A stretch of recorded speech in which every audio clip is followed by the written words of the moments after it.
In today's video, I'm going to teach you how to get amazing Midjourney keywords. I'm going to teach you two methods. So, method one, you want to go to Google and you want to find an image of something that you like. So it could be anything. It could be Lego figures. It could be anything you want. So let's say you want some keywords for Lego figures.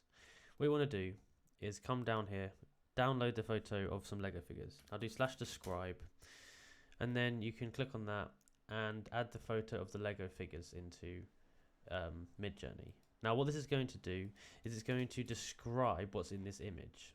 So once it's described what's in the image, you can select which one is the most accurate description of the image. So click number 1, for example, and then it's going to use that prompt to remake the image. From there, you can see you've been generated a load of keywords which can be really useful for making more of stuff like this. The second way you can get really good keywords, go to this website called PromptBase. Now, depending on what you want keywords for, you can search here in the search bar. So say we want to do Lego figures. We can search it here, and this place basically sells prompts. I'm going to click Midjourney, find the one that I like the most. Let's say I like this one.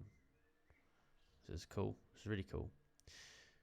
You'd click here, get prompt. It costs $2.99, and then they're going to give you the keywords you need to make all of this in Midjourney. So if you enjoyed this video and found it useful, then please like, subscribe, and comment down below that it was helpful. Thank you for watching.